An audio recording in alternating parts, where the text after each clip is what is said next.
Les premières visions. La nuit enveloppait Paris d'un manteau sombre et paisible. Dans une élégante maison de Neuilly-sur-Seine, où les arbres centenaires berçaient doucement les rêves de ses habitants, le calme fut soudainement rompu par un cri déchirant. Ce n'était pas la première fois cette semaine que les échos d'une terreur nocturne résonnaient dans les couloirs de la demeure des Dupont.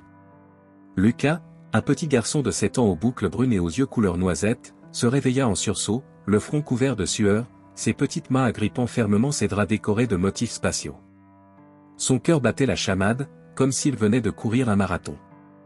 Les images étaient encore là, vivides, palpitantes, aussi réelles que les murs de sa chambre d'enfant. Marie, sa mère, une femme d'une quarantaine d'années au visage doux encadré de cheveux châtains, accourut dans la chambre. Ses pas précipités sur le parquet ancien trahissaient son inquiétude grandissante. Elle alluma la petite lampe de chevet en forme de fusée, celle que Lucas adorait tant en temps normal, projetant une douce lueur ambrée dans la pièce. « Mon chéri » murmura-t-elle en s'asseyant au bord du lit, ses yeux scrutant le visage bouleversé de son fils. Encore ses rêves. Lucas secoua la tête avec véhémence, ses boucles rebondissant sur son front moite. « Ce ne sont pas des rêves, maman. Je te le jure. C'est comme des souvenirs. Je m'en souviens aussi clairement que je me souviens de notre pique-nique d'hier au jardin des Tuileries. » Thomas, le père de Lucas, apparut à son tour dans l'encadrement de la porte. Grand et élancé dans son pyjama en soie bleue, ses lunettes posées de travers sur son nez, il portait encore sur son visage les traces de son réveil précipité. Avocat respecté au barreau de Paris, il avait l'habitude d'analyser les situations avec logique et pragmatisme. Mais face au récit de plus en plus précis de son fils, même sa raison cartésienne commençait à vaciller. « Raconte-nous » Lucas encouragea-t-il doucement, s'approchant pour s'asseoir dans le fauteuil près de la fenêtre. « Que as-tu vu cette fois » Lucas ferma les yeux un instant, comme pour mieux se concentrer sur les images qui dansaient encore dans son esprit. « J'étais dans l'arène » commença-t-il d'une voix claire qui contrastait avec son jeune âge. Je pouvais sentir le sable chaud sous mes pieds. Il était différent du sable de la plage, plus grossier, mélangé avec de la poussière et autre chose. Marie et Thomas échangèrent un regard. Leur fils n'avait jamais mis les pieds dans une arène, et pourtant, ces descriptions étaient d'une précision troublante. Je m'appelais Marcus, poursuivit Lucas, ses yeux toujours fermés. Marcus Aurelius Minor. J'étais un gladiateur, mais pas comme ceux qu'on voit dans les films. C'était différent. Plus réel. Plus dur aussi. Je portais une tunique en lin grossier quand je n'étais pas en combat, et il y avait cette odeur, une odeur de cuir, de métal et de sueur qui imprégnait tout dans la caserne. Thomas se pencha en avant, intrigué malgré lui. Comment était cette caserne, Lucas ? Elle était construite en pierre claire, avec une grande cour centrale où nous nous entraînions. Il y avait des colonnes tout autour, et sous les arcades, on rangeait les équipements. Le vieil Antonius. Lucas s'interrompit, un sourire nostalgique illuminant son visage d'enfant. Le vieil Antonius était responsable de l'armurerie. Il passait ses journées à polir les armes et à réparer les boucliers. Ses mains étaient toutes calleuses, mais il savait exactement comment prendre soin de chaque pièce d'équipement. Marie caressa doucement les cheveux de son fils. « Et cette femme dont tu nous as parlé hier ? Claudia ?» Les yeux de Lucas s'illuminèrent. « Oui, Claudia. Elle avait un étal de fruits près de la caserne. Elle vendait les meilleures figues de Rome. Sa peau était bronzée par le soleil, et elle avait toujours un foulard rouge dans ses cheveux gris. Elle me donnait souvent une figue gratuite quand je passais, disant que les dieux bénissaient ceux qui prenaient soin des gladiateurs. » Il s'arrêta un moment, son visage s'assombrissant légèrement. Elle avait perdu son fils dans l'arène quelques années avant que je n'arrive. Elle disait que je lui rappelais un peu lui. Thomas se leva de son fauteuil et commença à faire les 100 pas dans la chambre. Ces détails, cette précision. Comment un enfant de 7 ans pouvait-il inventer tout cela ? Lucas n'avait jamais montré un intérêt particulier pour l'histoire romaine. Ses livres préférés parlaient d'astronautes et de dinosaures, pas de gladiateurs. « Papa » appela doucement Lucas, « je sais que c'est difficile à croire. Mais je le sens là. » Il posa sa petite main sur sa poitrine. « C'est comme si j'avais vécu 2 vies. Celle d'aujourd'hui, et celle d'avant. » Marie serra son fils dans ses bras, sentant qu'il tremblait légèrement. « As-tu peur de ces souvenirs, mon chéri ?» Lucas réfléchit un moment avant de répondre. « Non, pas vraiment. C'est juste, parfois, c'est comme si les 2 vies se mélangeaient. Ce matin, quand je suis entré dans la cuisine pour le petit déjeuner, j'ai été surpris de ne pas sentir l'odeur du pain frais que les boulangers préparaient près de la caserne. Et hier, à l'école, quand Antoine s'est moqué de moi, j'ai ressenti pendant une seconde l'envie de réagir comme Marcus l'aurait fait. Thomas s'arrêta de marcher et s'approcha du lit. Antoine s'est moqué de toi? Pourquoi ne nous en as-tu pas parlé? Parce que ce n'est pas important, répondit Lucas en haussant les épaules. Marcus m'a appris que la force ne réside pas dans la violence, mais dans la sagesse de savoir quand ne pas l'utiliser. Marie et Thomas se regardèrent, stupéfaits. Comment leur petit garçon pouvait-il faire preuve d'une telle maturité? Il y a autre chose, continua Lucas, sa voix devenant plus hésitante. Dans mes souvenirs, il y a une femme. Elle s'appelle Julia. Elle était. Il s'arrêta, cherchant ses mots. C'est compliqué. Elle était importante pour Marcus, mais je ne comprends pas encore tout. Marie serra doucement la main de son fils. C'est normal de ne pas tout comprendre, mon chéri. Même les adultes ne comprennent pas toujours tout ce qui leur arrive. Lucas hocha la tête, puis bâilla longuement. La fatigue commençait à le rattraper, mais il luttait visiblement contre le sommeil. J'ai peur de rêver encore, admit-il dans un murmure. Nous sommes là, le rassura sa mère. Et demain, nous appellerons quelqu'un qui pourra peut-être nous aider à comprendre ce qui se passe. Le médium dont tante Sophie nous a parlé, demanda Thomas. Marie acquiesça. Jean-Pierre Dubois. Il a étudié des cas similaires, d'après elle. Peut-être pourra-t-il nous éclairer.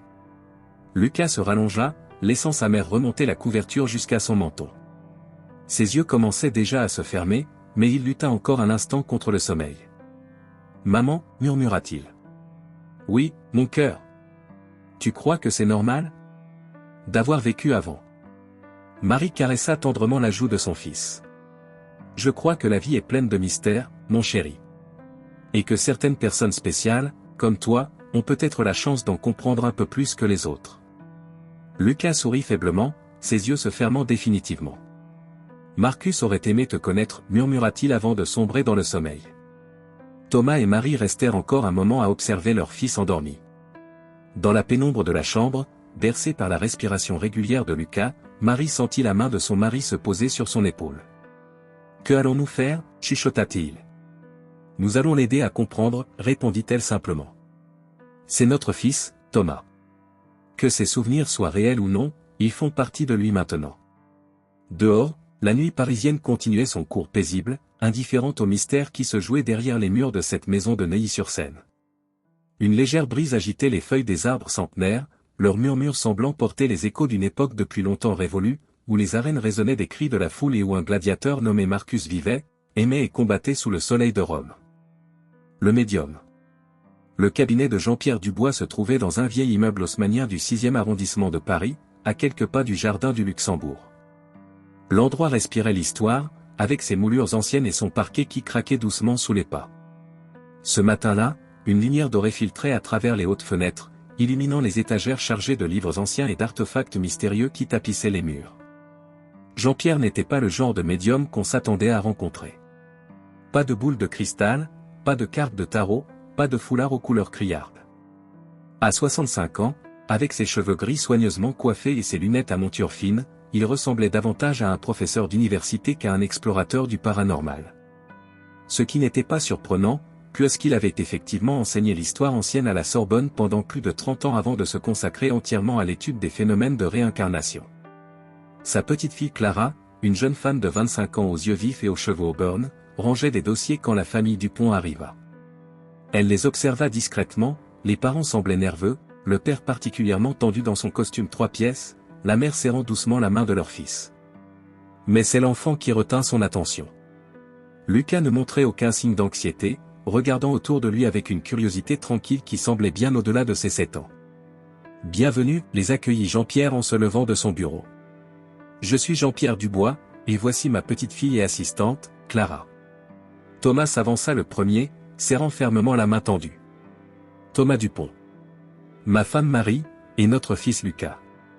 Il hésita un instant avant d'ajouter, nous vous remercions de nous recevoir si rapidement. Les cas comme celui de votre fils méritent toute notre attention, répondit Jean-Pierre en s'accroupissant pour se mettre au niveau de Lucas. Bonjour, jeune homme. Ta tante Sophie m'a beaucoup parlé de toi. Lucas hocha la tête, son regard s'attardant sur une ancienne carte de Rome accrochée au mur. Votre carte n'est pas tout à fait exacte, dit-il simplement. La Via Appia faisait un léger détour près du temple de Mars. Un silence stupéfait suivit cette déclaration. Jean-Pierre se redressa lentement, échangeant un regard significatif avec Clara. Pourquoi ne nous installerions-nous pas confortablement, proposa-t-il, désignant un ensemble de fauteuils disposés près d'une des grandes fenêtres. Clara, pourrais-tu nous apporter du thé? Et peut-être un chocolat chaud pour Lucas? Pendant que Clara s'affairait avec les boissons, Jean-Pierre sortit un carnet et un stylo. Lucas, ta mère m'a dit que tu avais des souvenirs particuliers. Pourrais-tu m'en parler? Lucas s'installa plus confortablement dans son fauteuil, ses pieds ne touchant pas tout à fait le sol. Par où voulez-vous que je commence? Par le début, suggéra Jean-Pierre avec un sourire encourageant. Quand as-tu commencé à avoir ces souvenirs? Il y a environ 3 mois, répondit Lucas. C'était après notre visite au musée du Louvre. Il y avait une petite statue de gladiateur dans une vitrine. Quand je l'ai vue, c'est comme si quelque chose s'était débloqué dans ma tête. Clara revint avec le plateau de boissons, s'asseyant discrètement dans un coin pour prendre des notes. Et que s'est-il passé ensuite, encouragea Jean-Pierre. Les rêves ont commencé. Sauf que ce n'était pas vraiment des rêves. C'était comme si je me souvenais de choses que j'avais vécues. Lucas prit une gorgée de son chocolat chaud avant de continuer. Au début, c'était flou. Des fragments d'images, des sensations. Mais maintenant, c'est de plus en plus clair. Jean-Pierre nota quelque chose dans son carnet. Peux-tu me décrire l'armurerie de la caserne des gladiateurs? Lucas ferma les yeux un instant, comme pour mieux visualiser la scène. Les épées étaient rangées sur des râteliers en bois de chêne, fixés au mur. Il y avait une odeur particulière, un mélange d'huile d'olive qu'on utilisait pour entretenir les lames et de métal. Le vieil Antonius passait ses journées à les polir. Il disait toujours qu'une lame mal entretenue était une invitation à la mort. Jean-Pierre hocha la tête, impressionné. Et les autres gladiateurs? Tu t'en souviens? Il y avait Flavius, un Gaulois aux cheveux roux. Il était spécialisé dans le combat avec le trident et le filet. Brutus, un ancien légionnaire devenu gladiateur après avoir déserté l'armée. Il ne parlait presque jamais de son passé. Et Septimus? Lucas s'interrompit, une ombre passant sur son visage. Septimus était mon meilleur ami. Il est mort lors des Jeux de Minerve, un coup de glaive mal paré. Marie posa une main réconfortante sur l'épaule de son fils. Thomas, qui était resté silencieux jusque-là, se pencha en avant. Monsieur Dubois, comment est-ce possible? Comment notre fils peut-il avoir des souvenirs aussi précis d'une époque qu'il n'a jamais connue? Jean-Pierre posa son carnet. J'ai étudié des centaines de cas de souvenirs de vies antérieures au cours de ma carrière. La plupart étaient des fabrications, des fantasmes, ou des souvenirs déformés de lecture ou de films. Mais parfois. Il regarda Lucas avec intensité. Parfois, nous rencontrons des cas qui défient toute explication rationnelle. La précision des détails, la cohérence des récits, la connaissance de faits historiques obscurs que même des spécialistes ignorent. Clara s'approcha, son carnet à la main. Lucas, peux-tu nous parler de la routine quotidienne dans la caserne? On se levait avant l'aube, répondit Lucas sans hésitation. Le premier repas était simple, du pain, parfois des olives, de l'eau coupée de vin. Ensuite, il y avait les exercices du matin. On commençait toujours par des mouvements de base avec le palu, le poteau d'entraînement. Chaque type de gladiateur avait ses propres exercices. Moi, j'étais un secutor, donc je m'entraînais principalement avec le glaive et le grand bouclier. Jean-Pierre échangea un regard avec Clara. Un secutor. C'était une classe de gladiateurs particulièrement intéressante. Peux-tu me décrire ton casque? Il couvrait tout le visage, expliqua Lucas, traçant la forme dans l'air avec ses doigts. Avec juste 2 petits trous pour les yeux, protégés par une grille en bronze. C'était pour nous protéger du filet des rétières. Le casque était lourd, et il faisait très chaud là-dedans. Mais c'était nécessaire. Et les combats? Demanda doucement Jean-Pierre. Tu t'en souviens? Lucas hocha la tête, son visage devenant plus grave. Le pire, ce n'était pas la peur. C'était l'attente. Les heures passées dans les souterrains du Colisée, à écouter la foule au-dessus de nos têtes. L'odeur de la terre humide, le bruit des portes en fer qui s'ouvraient et se fermaient. Marie serra la main de son fils. Tu n'es pas obligé d'en parler si c'est trop difficile, mon chéri. Non, ça va, assura Lucas. C'est étrange, mais en parler, ça aide. C'est comme si Marcus voulait que son histoire soit racontée. Jean-Pierre se leva et alla chercher un livre sur une des étagères. Clara, pourrais-tu montrer à Lucas la collection de photos des fouilles archéologiques pendant que je discute un moment avec ses parents? Clara acquiesça et conduisit Lucas vers une autre partie du bureau, où étaient exposées des photographies en noir et blanc de sites archéologiques romains. Une fois les enfants hors de portée de voix, Jean-Pierre se tourna vers Thomas et Marie. Ce que votre fils décrit est remarquable. Les détails qu'il donne correspondent exactement à ce que nous savons de la vie des gladiateurs, y compris des aspects qui ne sont pas communément connus du grand public. Mais comment est-ce possible, insista Thomas. Il n'a que 7 ans. L'âge est souvent un facteur important dans ces cas, expliqua Jean-Pierre. Les jeunes enfants n'ont pas encore développé les filtres mentaux qui nous font rejeter ce type de souvenirs.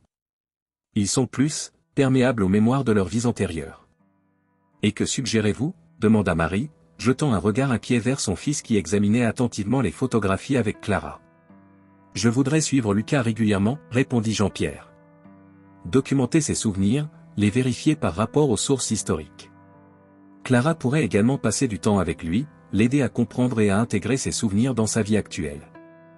De l'autre côté de la pièce, on entendit Lucas s'exclamer « Regardez ! C'est exactement comme je m'en souvenais. » Il pointait du doigt une photo montrant les vestiges d'une caserne de gladiateurs. Jean-Pierre sourit doucement. Votre fils est un cas unique. Ses souvenirs font partie de lui, et avec le bon accompagnement, il pourrait devenir une force plutôt qu'un fardeau. Thomas et Marie se regardèrent, puis Thomas hocha lentement la tête. D'accord. Que devons-nous faire? Pour commencer, dit Jean-Pierre en sortant un agenda, je suggère des séances hebdomadaires. Et j'aimerais que vous notiez tout ce que Lucas mentionne à propos de sa vie passée, même les détails qui vous semblent insignifiants. Pendant qu'ils organisaient les prochains rendez-vous, Clara continuait de montrer des photographies à Lucas. Elle fut surprise de l'entendre corriger certaines descriptions, pointant des détails que même les archéologues n'avaient pas remarqués. La matinée touchait à sa fin quand la famille Dupont se prépara à partir. Sur le pas de la porte, Lucas se tourna vers Jean-Pierre. Vous allez m'aider à comprendre, n'est-ce pas? Oui, Lucas, répondit le médium avec un sourire bienveillant. Ensemble, nous allons démêler les fils de cette histoire fascinante. Alors qu'il descendait l'escalier en colimaçon de l'immeuble, Clara se tourna vers son grand-père. Tu penses vraiment que c'est un cas authentique? Jean-Pierre regarda par la fenêtre la famille qui s'éloignait dans la rue. Je pense, ma chère Clara, que nous sommes sur le point de faire une découverte extraordinaire. Et quelque chose me dit que ce petit garçon a encore beaucoup de secrets à nous révéler. Le soleil de midi baignait maintenant Paris d'une lumière éclatante, et quelque part dans les rues du quartier latin, un petit garçon de 7 ans portait en lui les souvenirs d'une vie vécue il y a 2000 ans, attendant patiemment d'être redécouvert. Les secrets du passé. La bibliothèque du Vatican semblait sortie d'un autre temps. Les rayonnages séculaires s'élevaient jusqu'au plafond voûté, leur bois précieux imprégné de l'odeur des parchemins anciens. Jean-Pierre Dubois avait dû user de toutes ses relations académiques pour obtenir l'autorisation d'y effectuer des recherches sur le cas de Lucas. En cette matinée d'automne, assis à une table massive en chêne, il parcourait méticuleusement un manuscrit du IIe siècle après Jésus-Christ. Clara, qui l'accompagnait dans ce voyage à Rome, photographiait systématiquement chaque document pertinent, ses gestes précautionneux témoignant du respect dû à ces textes millénaires. Soudain, elle s'arrêta net, ses yeux s'écarquillant derrière ses lunettes de lecture. « Grand-père, murmura-t-elle, je crois que j'ai trouvé quelque chose. » Jean-Pierre se leva de sa chaise avec une vivacité surprenante pour son âge. Le document que Clara lui montrait était une chronique des Jeux du Colisée, rédigée sous le règne de l'empereur Marc Aurèle. Là, pointa Clara, son doigt effleurant délicatement le parchemin. Marcus Aurelius Minor, un secutor réputé pour sa clémence inhabituelle dans l'arène. Jean-Pierre ajusta ses lunettes, son cœur battant plus vite. La description correspondait parfaitement au récit de Lucas, un gladiateur qui préférait épargner ses adversaires quand il le pouvait, qui avait gagné le respect tant de ses pairs que du public. Pendant ce temps, à Paris, Lucas vivait une expérience troublante. Assis dans le salon familial, il dessinait avec une précision étonnante le médaillon dont il avait parlé dans ses visions. Ses petits doigts guidaient le crayon avec une assurance qui contrastait avec son âge. C'était le symbole de notre Ludu, expliquait-il à sa mère qui l'observait. Chaque école de gladiateurs avait le sien. Le nôtre représentait un lion tenant une épée. Marie regardait son fils avec un mélange d'émerveillement et d'inquiétude. Ces dernières semaines, les souvenirs de Lucas étaient devenus de plus en plus détaillés, comme si une porte s'était complètement ouverte dans son esprit. Thomas entra dans le salon, tenant une tasse de café. « Lucas, tu veux faire une pause ? On pourrait aller se promener dans le jardin. » Mais Lucas secoua la tête, concentré sur son dessin. « Je dois finir. C'est important. Je ne sais pas pourquoi, mais je sens que c'est important. » Le téléphone sonna, faisant sursauter Marie. C'était Clara, appelant depuis Rome. « Madame Dupont ? Nous avons trouvé des documents, des preuves. » Lucas avait raison. Le gladiateur dont il parle a réellement existé. Marie s'assit lentement, ses jambes tremblant légèrement. « Comment est-ce possible ? » Les détails correspondent parfaitement, continua Clara, sa voix trahissant son excitation. La période, le nom, même sa réputation dans l'arène. Et ce n'est pas tout.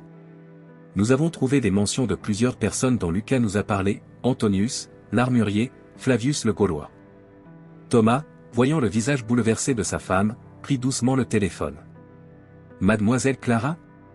Que suggérez-vous que nous fassions ? » « Mon grand-père pense qu'il faudrait commencer des fouilles dans votre jardin, répondit Clara. Lucas a mentionné plusieurs fois que le médaillon était enterré là. Avec ces nouvelles découvertes, ça vaut la peine d'essayer. Le week-end suivant, une petite équipe d'archéologues amateurs, dirigée par Jean-Pierre et Clara, commença à explorer méthodiquement le jardin des Dupont. Lucas les guidait avec une assurance déconcertante. « C'est ici, dit-il, pointant un endroit près d'un vieux cerisier. Je le sens. » Les heures passèrent, le soleil montant puis descendant dans le ciel parisien. Les voisins jetaient des regards curieux par-dessus la haie, intrigués par cette activité inhabituelle. Enfin, alors que la lumière commençait à décliner, un cri excité retentit. « On a trouvé quelque chose. » Dans la terre humide, un éclat métallique brillait faiblement. Avec des gestes précautionneux, Clara dégagea l'objet, un médaillon en bronze, noirci par les siècles, mais dont les contours étaient encore parfaitement visibles. Un lion tenant une épée. Le silence qui suivit était chargé d'émotion. Lucas s'approcha lentement, ses yeux fixés sur le médaillon comme hypnotisé. « C'était le mien, murmura-t-il. Je l'ai enterré la veille de mon dernier combat. Marcus savait que ce serait son dernier jour. » Marie serra son fils dans ses bras, des larmes silencieuses coulant sur ses joues.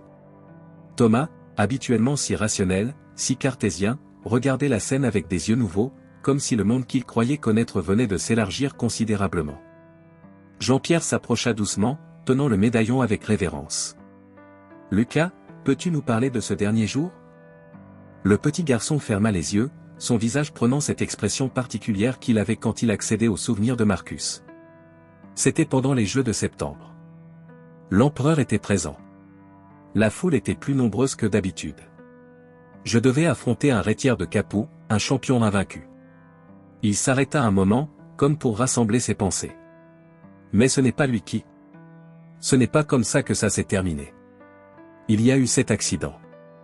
Un enfant, pas plus âgé que je le suis maintenant, est tombé dans l'arène. Les bêtes qu'on gardait pour le spectacle suivant se sont échappées. Je n'ai pas réfléchi. J'ai juste agi. Des larmes coulaient maintenant sur ses joues, mais sa voix restait ferme. J'ai réussi à mettre l'enfant en sécurité. Mais le lion ? Je n'ai pas été assez rapide pour l'éviter.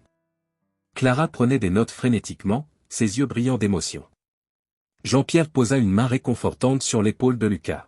« Tu as sauvé une vie ce jour-là, dit-il doucement. » Lucas hocha la tête.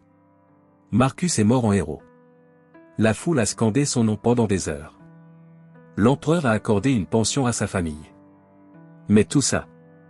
Il fit un geste englobant le médaillon et les fouilles. Tout ça, c'était pour autre chose. C'était pour Julia. Marie et Thomas échangèrent un regard. C'était la première fois que Lucas mentionnait ce nom devant eux. Julia encouragea doucement Clara. Elle était la fille d'un sénateur, expliqua Lucas, sa voix prenant des inflexions plus adultes, comme si Marcus parlait à travers lui. Nous nous aimions en secret. Son père n'aurait jamais accepté qu'elle épouse un gladiateur, même un champion. Alors nous avions prévu de fuir ensemble, après les jeux. J'ai enterré le médaillon ici, dans ce qui était alors un petit bois sacré, comme une promesse de revenir la chercher. Mais... Sa voix se brisa. Marie le serra plus fort contre elle, sentant son petit corps trembler. Elle s'est donné la mort quelques jours après, termina Jean-Pierre doucement, consultant ses notes. Nous avons trouvé son nom dans les chroniques. Julia Cornelius. Son histoire est devenue une sorte de légende locale. Thomas s'approcha, s'agenouillant devant son fils. Lucas, comment te sens-tu avec tout ça? Le petit garçon réfléchit un moment avant de répondre. C'est comme si un grand poids s'était envolé. Marcus voulait que quelqu'un retrouve le médaillon, que quelqu'un se souvienne. Pas seulement de lui, mais de tous ceux qu'il a connus et aimés. Antonius, Flavius, Claudia, et Julia. Le soleil couchant baignait maintenant le jardin d'une lumière dorée. Les outils de fouille éparpillés sur la pelouse jetaient des ombres allongées, comme des réminiscences des armes que Marcus avait autrefois maniées. Clara s'approcha de son grand-père. « Que allons-nous faire du médaillon ?»« Il appartient à Lucas, répondit Jean-Pierre sans hésitation. Ou plutôt, il lui appartient à nouveau. Marie regarda son fils, qui contemplait toujours l'objet ancien avec un mélange de fascination et de mélancolie. « Mon chéri, veux-tu le garder ?» Lucas secoua la tête. « Je pense qu'il devrait aller au musée. Comme ça, tout le monde pourra voir un petit morceau de cette histoire. De leur histoire. » Thomas serra l'épaule de son fils avec fierté. « C'est une sage décision, mon grand. » Alors que l'équipe commençait à ranger le matériel, Jean-Pierre prit Lucas à part. « Tu sais, ce n'est que le début. Il y a encore beaucoup à découvrir, beaucoup à comprendre. » Lucas acquiesça solennellement. « Je sais. Marcus a encore beaucoup de choses à nous dire. Et je crois qu'il y a une raison pour laquelle je me souviens de tout ça maintenant. » « Quelle raison ?» demanda Clara, qui s'était approchée. « Je ne sais pas encore, répondit Lucas avec un petit sourire. Mais je sens que c'est important. Comme si une histoire qui a commencé il y a 2000 ans n'était pas encore tout à fait terminée. » Le soir tombait sur Paris, enveloppant le jardin dans une douce pénombre. La famille Dupont et leurs invités rentrèrent dans la maison, laissant derrière eux un terrain bouleversé qui avait livré un de ses secrets les plus précieux. Mais tous sentaient que ce n'était que le début d'une aventure bien plus grande. Dans sa chambre, cette nuit-là, Lucas rêva. Mais pour la première fois depuis longtemps, ce ne fut pas un rêve de combat ou de mort. Il rêva d'une jeune femme au sourire doux, portant une écharpe de soie bleue, qui lui disait dans un murmure, « L'amour traverse le temps, Marcus. Il trouve toujours son chemin. » L'enquête s'approfondit. La découverte du médaillon avait changé quelque chose dans la dynamique de l'enquête. Ce qui n'était au départ qu'une série de souvenirs troublants était devenu une réalité tangible, un pont physique entre le présent et un passé vieux de 2 millénaires. Clara avait décidé de passer plus de temps avec Lucas, fascinée par la façon dont les souvenirs de sa vie antérieure continuaient d'émerger. En ce début d'après-midi d'automne, ils étaient installés dans le bureau de Jean-Pierre. Les feuilles dorées des marronniers dansaient derrière les hautes fenêtres, créant des jeux d'ombre mouvants sur le tapis persan. Clara avait disposé sur la table basse plusieurs reproductions de fresques romaines et des photographies de fouilles archéologiques. « Lucas, commença-t-elle doucement, j'aimerais que tu me parles davantage de Julia. Comment l'as-tu rencontrée, je veux dire, comment Marcus l'a-t-il rencontrée ?» Le petit garçon, qui jouait distraitement avec un crayon, leva les yeux. Son regard semblait soudain plus ancien, comme si une autre âme regardait à travers ses pupilles. « C'était pendant les Vinalia, la fête du vin, répondit-il, sa voix prenant ces intonations plus mûres qui apparaissaient quand il parlait de sa vie passée. Elle assistait au jeu avec sa famille, dans la section réservée aux patriciens. Elle portait une écharpe de soie bleue qui s'est envolée dans l'arène pendant un combat. Il ferma les yeux, revivant la scène. Je l'ai ramassée. Le règlement voulait qu'on rende les objets tombés dans l'arène à l'éditeur, l'organisateur des jeux. Mais quelque chose dans son regard. J'ai trouvé un moyen de la lui faire parvenir directement, avec un message caché dans les plis du tissu. Clara prenait des notes frénétiquement, captivée. Quel genre de message? Un sourire malicieux éclaira le visage de Lucas. Juste quelques mots en grec. Les patriciens apprenaient tout le grec, mais peu de gens s'attendaient à ce qu'un gladiateur le connaisse. J'avais appris avec un médecin grec qui soignait les blessures dans notre ludu. Le message disait, la beauté de Vénus pâlit devant la vôtre. C'était audacieux, commenta Clara, impressionnée. Marcus savait qu'il risquait la punition s'il était découvert. Mais Julia. Lucas s'interrompit, cherchant ses mots. Elle était différente. Elle ne regardait pas les combats avec l'excitation cruelle que montraient tant d'autres. Dans ses yeux, il y avait de la compassion, même de la tristesse. Il se leva et s'approcha de la fenêtre, regardant les passants dans la rue en contrebas.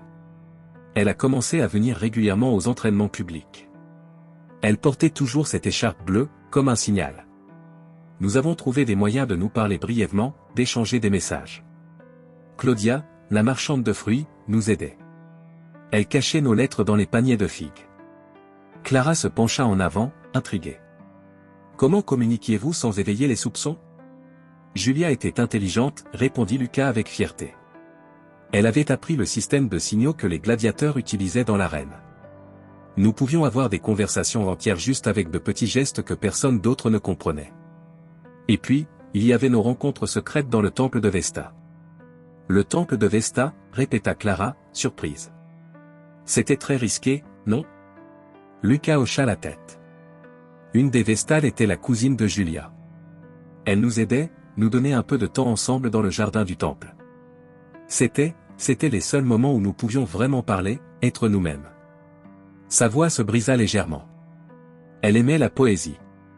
Elle m'apprenait Virgile et Ovide. Je lui racontais des histoires de ma Grèce natale. Marcus n'était pas né gladiateur, tu sais. Il venait d'une famille de marchands d'Athènes, mais des pirates ont attaqué notre bateau. J'ai été vendu comme esclave, puis acheté par le laniste, le propriétaire du Ludu. Clara nota quelque chose dans son carnet. C'est la première fois que tu mentionnes les origines de Marcus. Les souvenirs reviennent par vagues, expliqua Lucas. Parfois, c'est comme si une porte s'ouvrait dans mon esprit, révélant une nouvelle partie de l'histoire.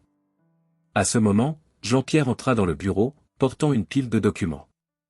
J'ai peut-être trouvé quelque chose d'intéressant, annonça-t-il. Dans les archives du Vatican, il y a mention d'une Vestale nommée Lucia Cornelius. Elle aurait été défroquée pour avoir aidé sa cousine à rencontrer un gladiateur. Lucas pâlit légèrement. C'est de ma faute, de la faute de Marcus. Quand Julia, après sa mort, Lucia a été dénoncée par un esclave qui nous avait vus. Clara posa une main réconfortante sur son épaule.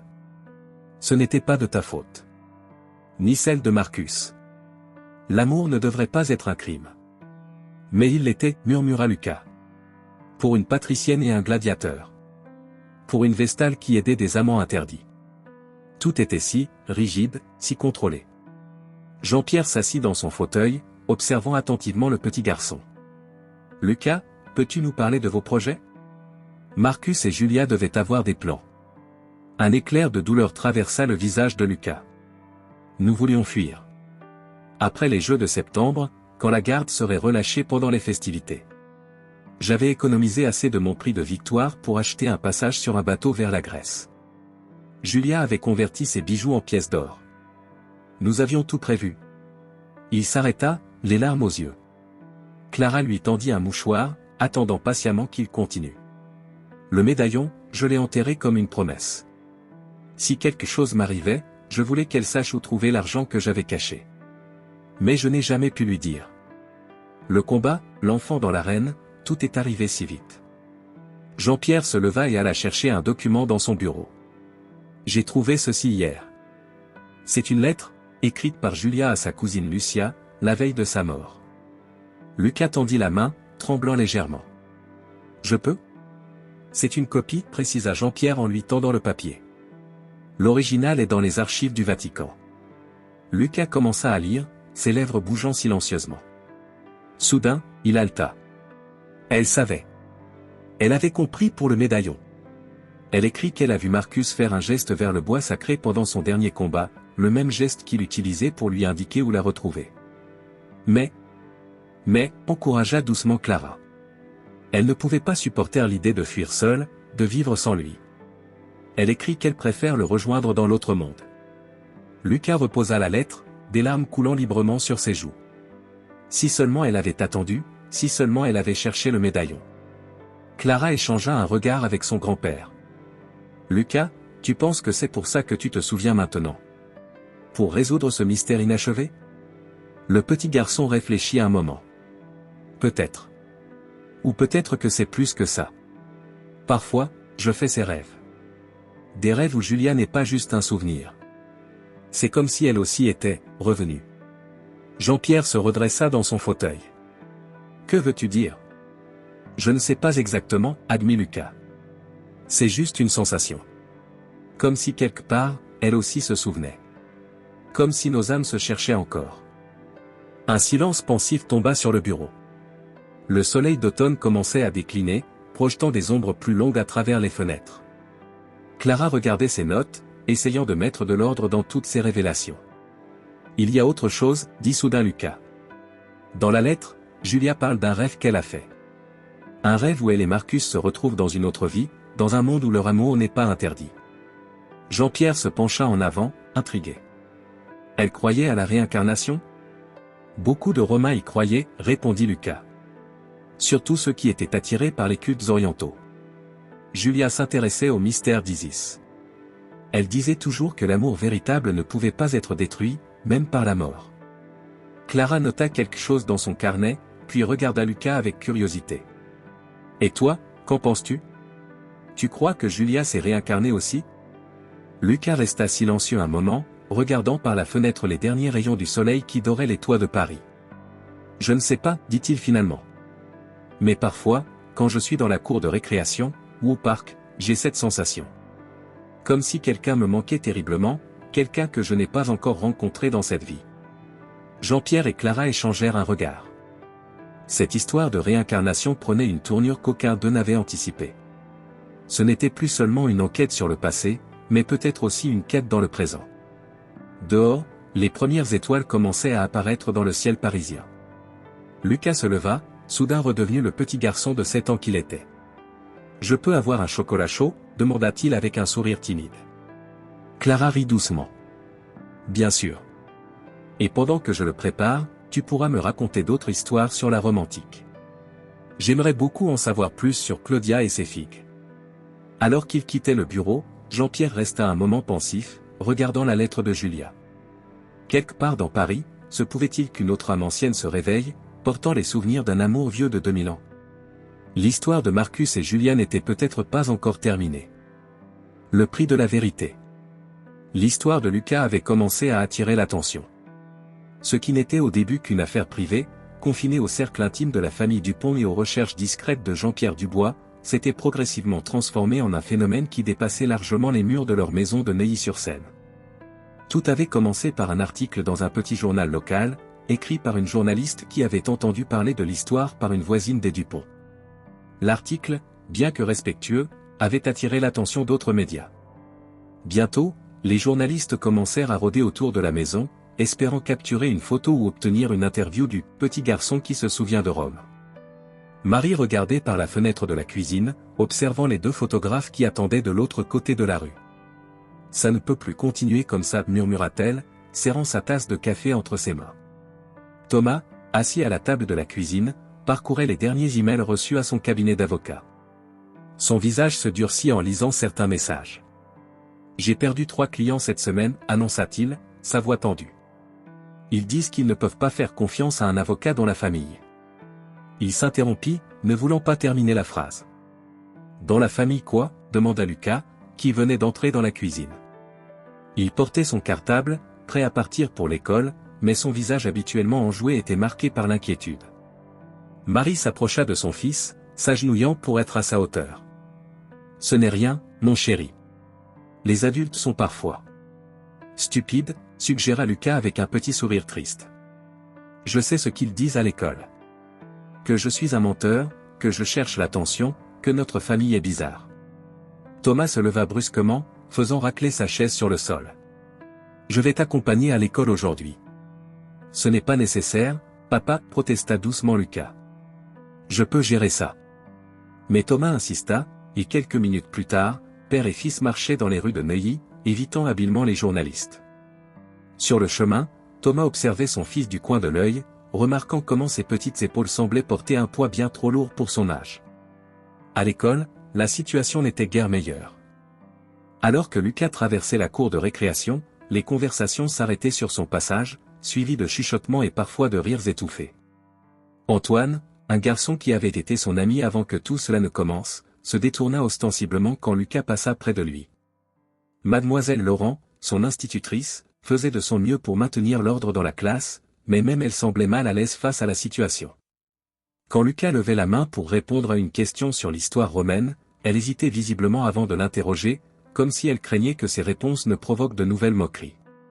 Pendant la récréation, Lucas s'isolait souvent dans un coin de la cour, sortant son carnet de dessin. Il y croquait des scènes de sa vie passée, la reine vue des souterrains, le visage bienveillant de Claudia, le sourire de Julia. Ces dessins étaient son refuge, une façon de s'échapper des regards et des murmures. Ce jour-là, cependant, son moment de paix fut interrompu par un groupe de garçons plus âgés. Alors, le Romain lança l'un d'eux d'un ton moqueur, « Tu dessines tes histoires imaginaires. » Lucas ferma lentement son carnet, sentant monter en lui non pas la peur, mais une tristesse profonde. Marcus aurait su comment gérer cette situation, mais lui était juste un petit garçon de 7 ans. « Ce ne sont pas des histoires imaginaires, répondit-il calmement. Ce sont des souvenirs. » Des souvenirs, ricana un autre garçon. « Tu es fou ou quoi? Mon père dit que ta famille cherche juste à se rendre intéressante. » Lucas se leva, serrant son carnet contre sa poitrine. « Ton père se trompe. Comme se trompaient ceux qui ne croyaient pas Galilée quand il disait que la Terre tournait autour du Soleil. » Sa réponse, trop mature pour son âge, déstabilisa momentanément les harceleurs. Mais leur confusion se transforma vite en colère. « Tu te crois plus intelligent que nous? » Le plus grand des garçons s'avança menaçant.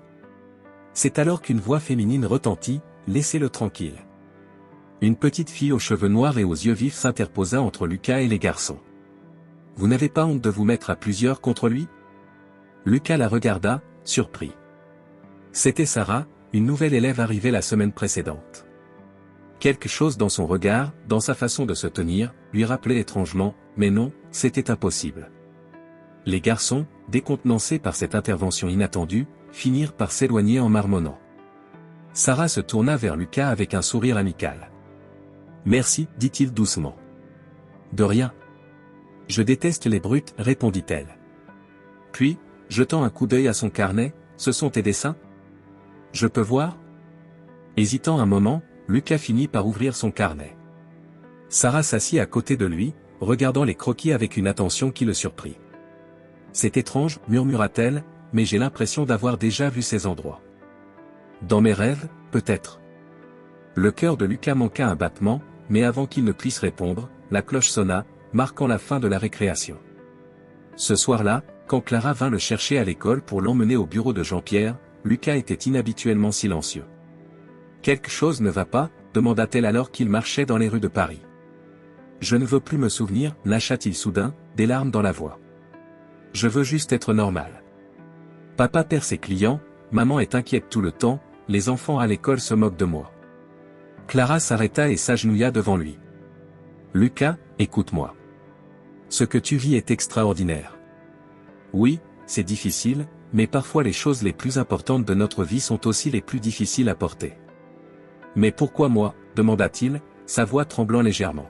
« Pourquoi est-ce que je dois me souvenir de tout ça ? » Peut-être parce que cette histoire a besoin d'être racontée, suggéra Clara. Peut-être parce que quelque part, quelqu'un d'autre se souvient aussi et attend de te retrouver. Lucas pensa à Sarah, à son regard étrangement familier, à sa remarque sur les dessins. Mais il garda cette pensée pour lui, pas encore prêt à partager ce nouvel espoir fragile. Dans le bureau de Jean-Pierre, l'ambiance était tendue. Le vieux médium avait reçu plusieurs appels de chercheurs et de journalistes, certains sceptiques, d'autres fascinés par le cas de Lucas. « Nous devons protéger Lucas » déclara-t-il fermement. « Il est encore si jeune. Cette attention médiatique pourrait le traumatiser. » Clara acquiesça, regardant le petit garçon qui s'était installé dans son coin habituel avec ses dessins. « Mais comment ? L'histoire est déjà sortie. »« Nous pourrions déménager, » suggéra Lucas, levant les yeux de son carnet. « Partir loin d'ici, là où personne ne nous connaît. » Jean-Pierre secoua la tête. « Fuir n'est pas la solution, Lucas. Marcus ne fuirait pas, n'est-ce pas ?» Un éclair de fierté passa dans les yeux du garçon. « Non, il ne fuirait pas. Mais Marcus était un gladiateur. Il savait se battre. Moi, je suis juste. »« Tu es plus fort que tu ne le penses, » interrompit Clara. « Et tu n'es pas seul. Nous sommes tous là pour te soutenir. À ce moment, le téléphone sonna. C'était Marie, la voix tendue. Lucas doit rentrer tout de suite. Il y a des journalistes de la télévision devant la maison. Ils veulent une interview. Jean-Pierre prit une décision rapide. Venez tous chez moi ce soir. Mon appartement est plus discret, et nous pourrons discuter de la situation calmement. Quelques heures plus tard, la famille Dupont était réunie dans le salon de Jean-Pierre. Thomas faisait les 100 pas, Marie serrait nerveusement une tasse de thé, et Lucas était blotti dans un fauteuil, son carnet de dessin sur les genoux. Nous devons faire une déclaration officielle, suggéra Thomas. Contrôlez le récit avant qu'il ne nous échappe complètement. Mais quel récit, demanda Marie. La vérité est déjà si incroyable. La vérité, intervint Lucas, sa voix étonnamment ferme. Juste la vérité. Marcus n'avait pas peur de la vérité, même quand elle était dangereuse. Je ne devrais pas avoir peur non plus. Tous le regardèrent, surpris par sa maturité. Jean-Pierre s'approcha de lui, posant une main bienveillante sur son épaule. Tu es sûr de toi, Lucas? Cela signifie plus d'attention, plus de questions. Je suis sûr, répondit-il. Et puis? Il hésita un instant. Je crois que j'ai rencontré quelqu'un aujourd'hui. Quelqu'un qui pourrait aussi se souvenir. Un silence stupéfait suivit cette déclaration. Clara fut la première à réagir, que veux-tu dire? Lucas leur raconta alors sa rencontre avec Sarah, sa réaction face au dessin, sa remarque étrange. Quand il eut terminé, Jean-Pierre et Clara échangèrent un regard lourd de sens. L'histoire n'est pas terminée, murmura Jean-Pierre. Elle ne fait peut-être que commencer. Marie s'approcha de son fils, le serrant dans ses bras. Quoi que tu décides, mon chéri, nous serons là pour toi. Toujours. À travers la fenêtre, on pouvait voir les lumières de Paris qui scintillaient dans la nuit. Quelque part dans cette ville, une petite fille aux cheveux noirs rêvait peut-être elle aussi de temples anciens et d'amour perdu. L'histoire de Marcus et Julia continuait de se dérouler, transcendant le temps et l'espace, portée par l'innocence d'un petit garçon qui n'avait pas peur de la vérité. La révélation. Une découverte archéologique confirme les visions de Lucas de manière spectaculaire.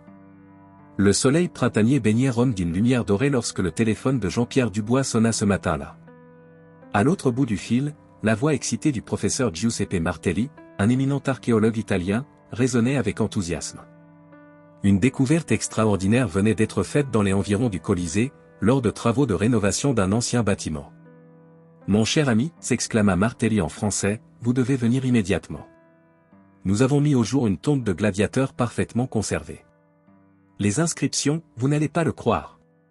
Jean-Pierre écoutait, son cœur battant la chamade, alors que son collègue italien décrivait la découverte.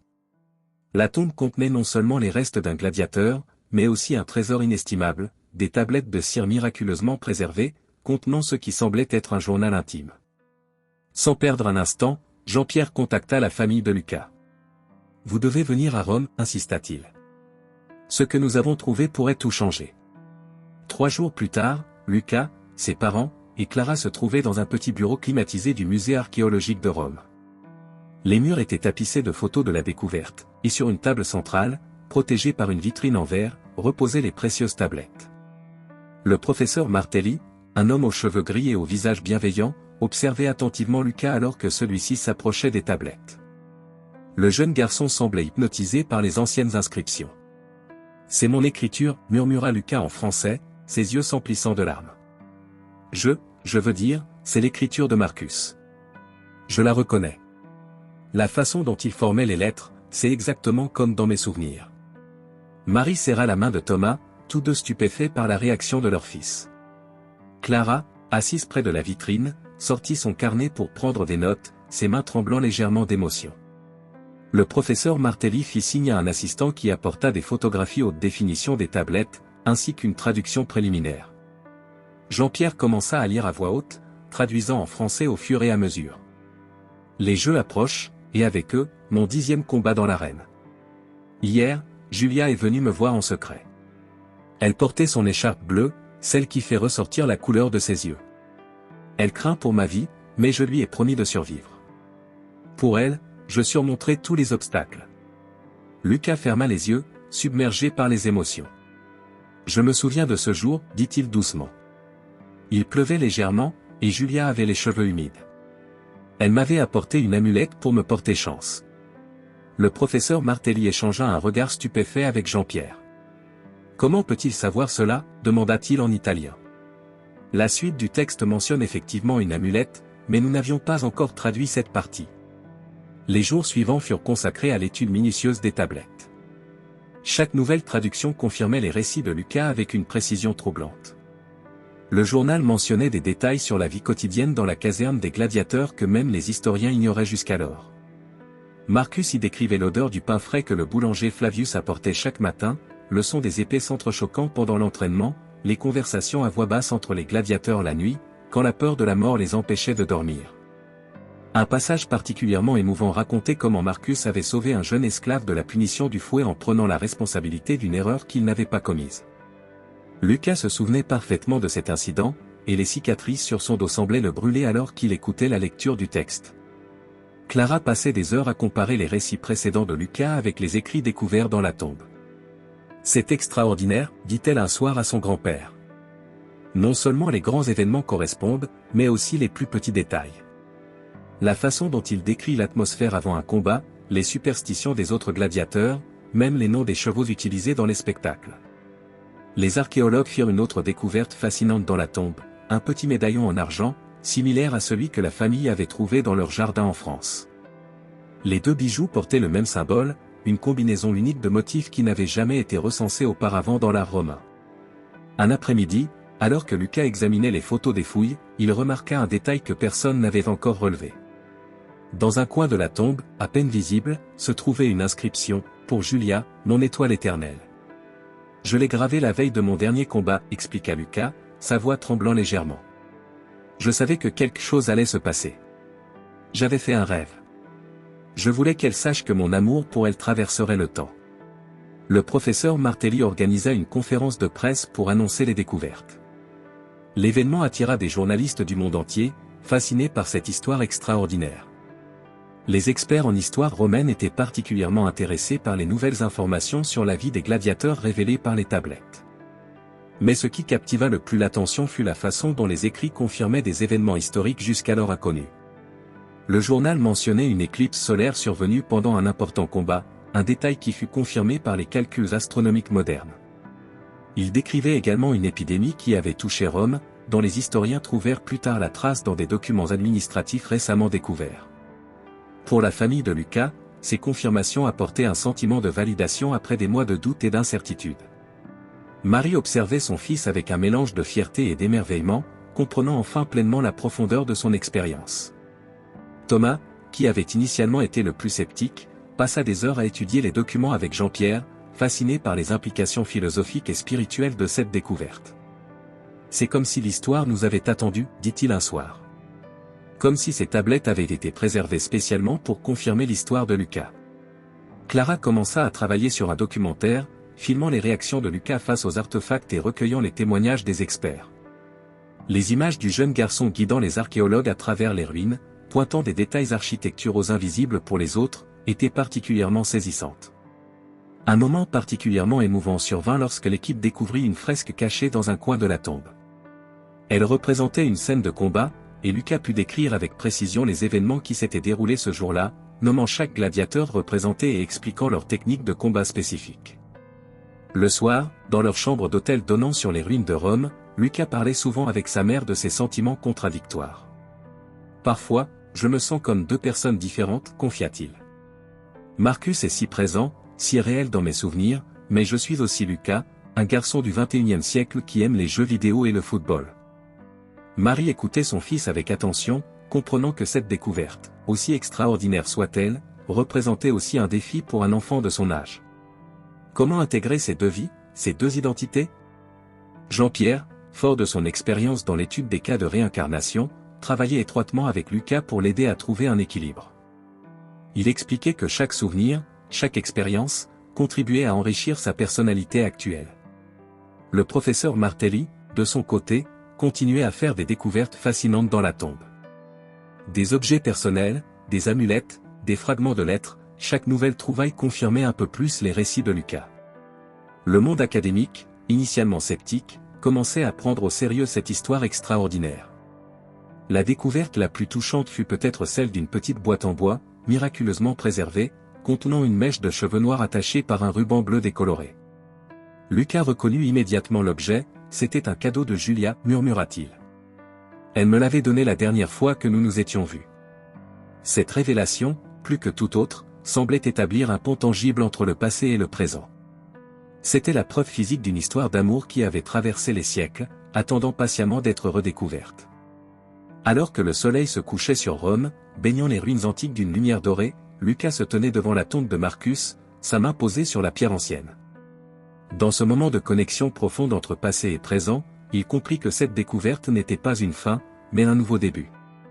Un début qui permettrait peut-être à d'autres de comprendre que l'histoire n'est pas simplement un récit distant, mais une partie vivante de qui nous sommes. Le combat final. Les cauchemars de Lucas s'intensifièrent de manière alarmante pendant les jours qui suivirent. Chaque nuit, les visions devenaient plus nettes, plus violentes, plus réelles. Ce n'étaient plus de simples fragments de souvenirs qui le visitaient pendant son sommeil, mais des scènes complètes, vivantes, comme s'il était de nouveau là-bas, dans l'arène, sentant le sable crissant sous ses sandales de gladiateur. Cette nuit-là fut particulièrement difficile. La fièvre le terrassait, son petit corps de 7 ans tremblant sous les couvertures tandis que son esprit voyageait à travers les siècles, revivant les derniers moments de Marcus. Les draps étaient trempés de sueur, et ses parents, impuissants, observaient leur fils unique lutter contre des démons invisibles venus d'un passé lointain. « Julia, murmurait-il dans son délire, Julia, ne pleure pas. Je devais le faire.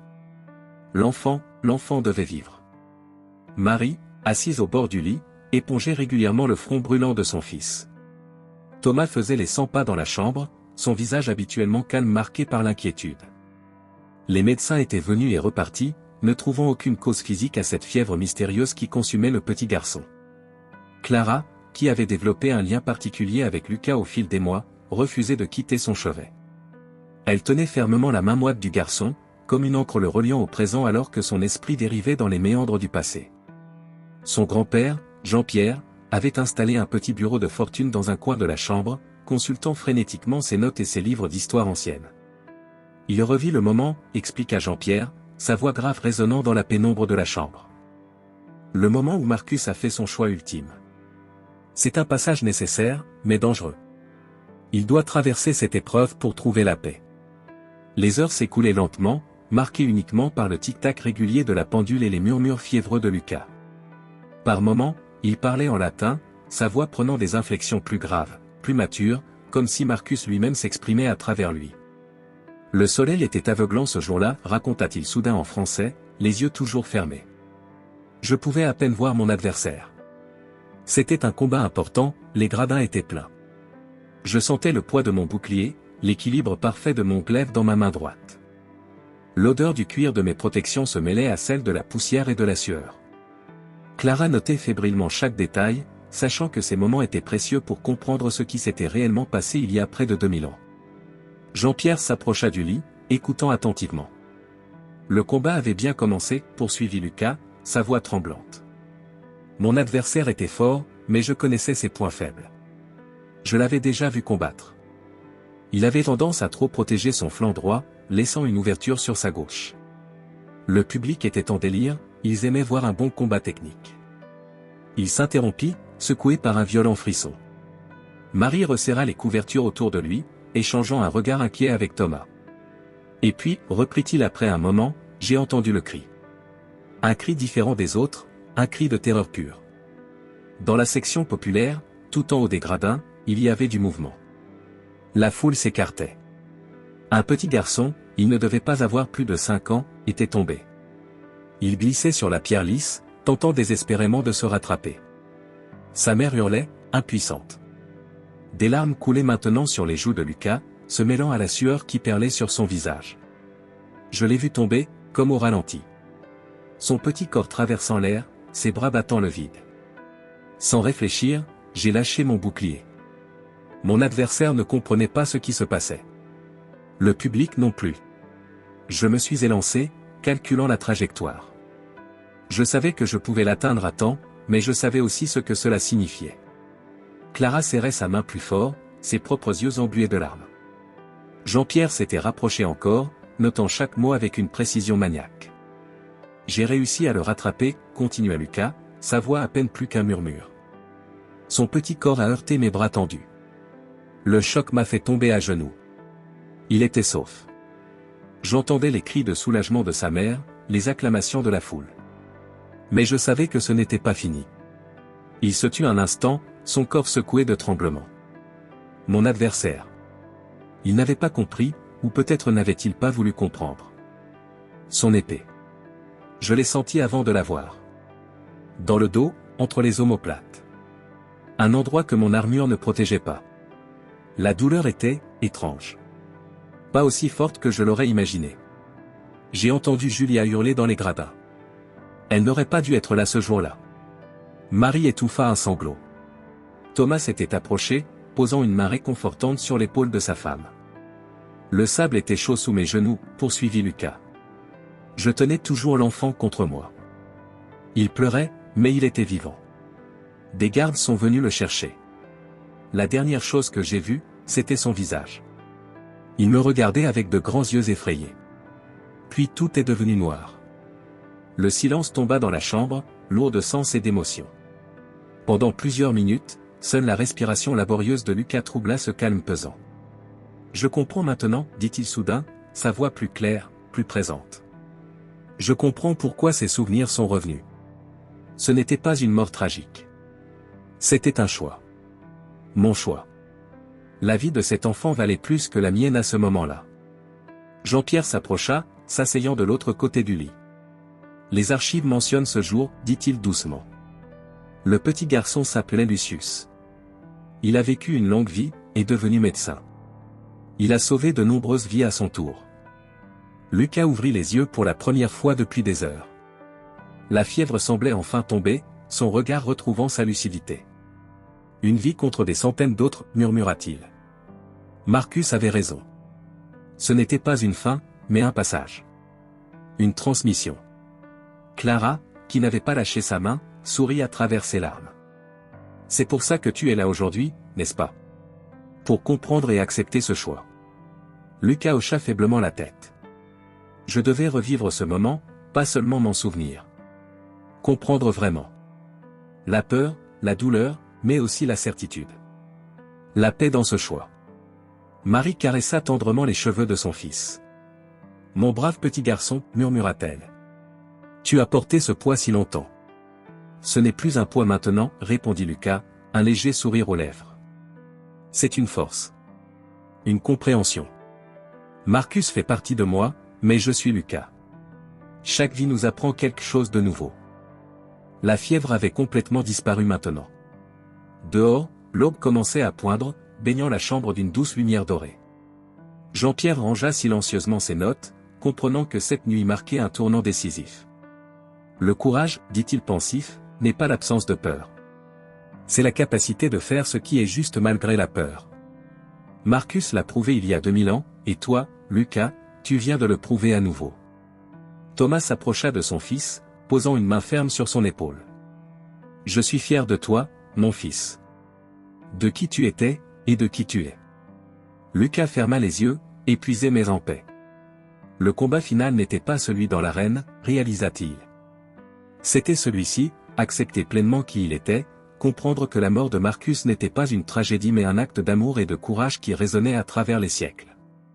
Alors qu'il glissait dans un sommeil paisible, pour la première fois depuis des semaines, un sourire flottait sur ses lèvres. Dans ses rêves, il ne voyait plus l'arène sanglante, mais un jardin romain baigné de soleil, où un petit garçon jouait joyeusement sous le regard bienveillant de sa mère reconnaissante. Le passé et le présent s'étaient enfin réconciliés, et Lucas avait trouvé sa paix. L'acceptation. Le printemps avait enfin fait son apparition à Rome, baignant la ville éternelle d'une douce lumière dorée. Lucas, accompagné de ses parents, Jean-Pierre et Clara, marchait d'un pas assuré sur les pavés antiques du Forum romain. 6 mois s'étaient écoulés depuis cette nuit fatidique où il avait finalement accepté et compris la totalité de ses souvenirs de Marcus. Marie observait son fils avec émerveillement. À 7 ans et demi maintenant, Lucas semblait porter en lui une sagesse millénaire qui transparaissait dans ses gestes et ses paroles. Ce voyage à Rome, il l'avait longtemps préparé, attendant que Lucas soit prêt émotionnellement pour affronter les lieux de sa vie antérieure. C'est étrange, murmura Lucas, s'arrêtant devant les ruines d'une ancienne boutique. Tout est différent, et pourtant, je reconnais chaque pierre, chaque angle. Il ferma les yeux un instant, laissant ses doigts effleurer les pierres anciennes. Ici, c'était la boutique de Claudia. L'odeur des figues fraîches embaumait toute la rue les matins de marché. Jean-Pierre sortit son carnet, notant méticuleusement chaque observation. Même après tous ces mois d'études, le cas de Lucas continuait de le fasciner par sa précision et sa profondeur. Les archives confirment l'existence d'un petit marché à cet endroit précis, confirma-t-il, ses yeux brillants d'excitation. C'est extraordinaire comme tes souvenirs correspondent parfaitement aux découvertes archéologiques. Clara, qui n'avait cessé de documenter l'histoire de Lucas pour son livre, photographiait chaque endroit, captant les expressions de Lucas alors qu'il redécouvrait son passé. « Comment te sens-tu » demanda-t-elle doucement, remarquant son air pensif. « En paix » répondit Lucas avec un léger sourire. « C'est comme si je feuilletais un vieil album de famille. Les souvenirs sont là, mais ils ne font plus mal.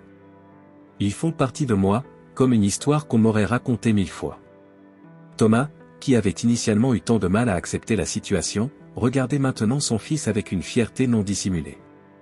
Son cabinet d'avocat avait retrouvé sa stabilité, et certains clients étaient même venus spécifiquement attirés par l'histoire extraordinaire de Lucas. Le monde, semblait-il, avait soif de mystère et de spiritualité. Leur progression les mena naturellement vers le Colisée. Lucas s'arrêta à distance, contemplant l'imposante structure. Le soleil de l'après-midi projetait des ombres dramatiques sur les arches millénaires. C'était différent à l'époque, expliqua-t-il, sa voix prenant des intonations plus graves, comme lorsqu'il parlait des souvenirs de Marcus. Plus blanc, plus imposant. Les drapeaux flottaient au vent, et l'odeur. L'odeur était un mélange de cuir, de sueur, de poussière et d'excitation. Marie serra la main de son fils, sentant qu'il avait besoin de soutien. Mais Lucas lui sourit, rassurant. « Ne t'inquiète pas, maman. Ces souvenirs ne me font plus peur maintenant. C'est comme regarder un film dont je connais déjà la fin. Une fin triste peut-être, mais qui avait un sens. » Ils entrèrent dans l'amphithéâtre, suivant la visite guidée officielle. Le guide, un homme d'une cinquantaine d'années passionné par son sujet, s'arrêta net lorsque Lucas commença à corriger certains de ses propos. En fait, intervint poliment Lucas, les gladiateurs ne saluaient pas l'empereur exactement comme ça. Le geste était plus. Il fit une démonstration, son petit corps reproduisant instinctivement le mouvement ancestral avec une précision stupéfiante. Le guide, d'abord agacé, fut rapidement fasciné par les connaissances détaillées de ce jeune garçon. Jean-Pierre dut intervenir pour expliquer la situation, montrant ses crédentials d'historien pour appuyer leurs propos. Arrivé au niveau de l'arène, Lucas s'immobilisa. Le sable avait été reconstitué, donnant une idée de l'atmosphère de l'époque. Il s'accroupit, prenant une poignée de sable qu'il laissa filer entre ses doigts. « C'était ici, murmura-t-il. Exactement ici que j'ai rattrapé l'enfant. Le sable était plus fin à l'époque, presque doré. » Il se releva, balayant du regard les gradins qui s'élevaient vers le ciel. Julia était assise là-haut, dans la section des patriciens. Elle portait son écharpe bleue ce jour-là, malgré la chaleur. C'était son porte-bonheur. Clara s'approcha de lui, posant une main réconfortante sur son épaule. « Tu penses souvent à elle ?»« Parfois, admit Lucas. Mais différemment maintenant.